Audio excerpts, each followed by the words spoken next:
Estou de volta aqui para falar de um tópico hoje não muito fácil, mas é inevitável. Muitos de nós vivemos e vamos viver ainda essas situações nas nossas vidas. E a gente, como ocidental, a gente não gosta muito de conversar sobre isso, mas eu acredito que se a gente falar um pouco e entender um pouco, ajuda a gente a processar isso daí. Então, o tema de hoje é luto e perda.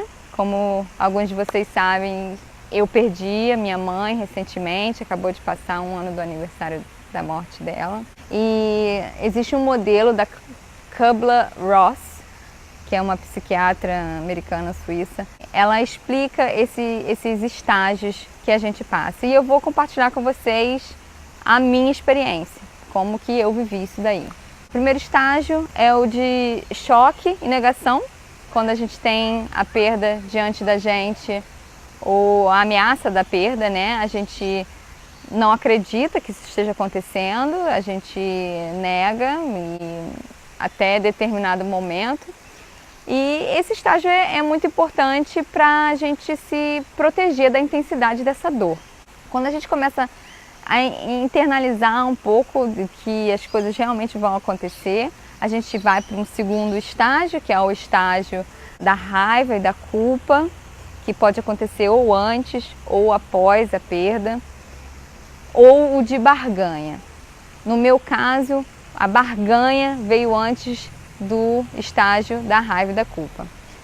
No estágio de barganha, a gente começa a negociar com Deus, né? Fazer com que aquele momento não aconteça, na verdade, que a vida volte a ser como era antes. A gente quer prevenir a perda. Eu, fazia as minhas orações e eu tinha as minhas crenças.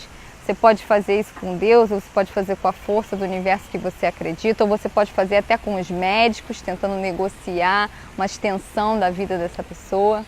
E depois a gente vai para o estágio, no meu caso, eu fui para o estágio da raiva e da culpa. Nesse estágio de raiva, a gente se revolta, né? Às vezes com os médicos, com Deus, com quem está ao nosso redor. A gente fica bem irritado. Eu me irritei muito com Deus por não ter ouvido as minhas preces, eu perdi a minha fé durante um grande tempo.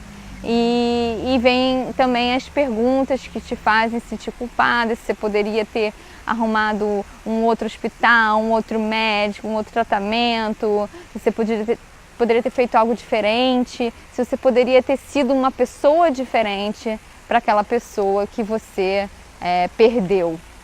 No meu caso, se eu poderia ter ficado mais tempo com a minha mãe, porque há muito tempo eu decidi sair de casa. E então questões como essa vieram à minha cabeça. Depois a gente vai para um estágio que é, quando a gente realmente realiza das lágrimas e dos medos, que a gente não sabe como a gente vai viver sem aquela pessoa, a gente acha que não vai conseguir lidar com a situação. E finalmente o fundo, desse ciclo, que é o da depressão. A gente perde um pouco a razão de viver, a gente se sente sozinho nesse mundo, muita gente perde o sono, perde o apetite e fica nesse estágio aí, que é um estágio que não é prazeroso, mas é muito importante no processo de cura. Finalmente, a gente vai nessa ascensão que é do ajuste e da aceitação das coisas como acontecem, como tem que acontecer. A gente começa a fazer o ajuste da nossa vida sem aquela pessoa. A gente vai percebendo que a gente ganhou forças nesse processo.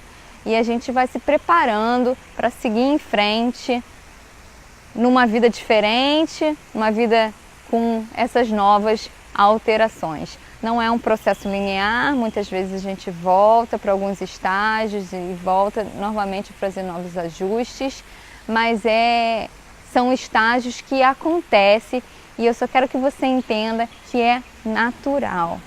Então, se você está passando por isso, ou se você já passou por isso, entenda que esse é um processo que acontece mesmo. Então, entenda como passar por esse processo. E no próximo vídeo eu vou te dar algumas dicas de como passar por isso daí, tá bom? Se você gostou, curte, compartilha com seus amigos e ajude mais pessoas.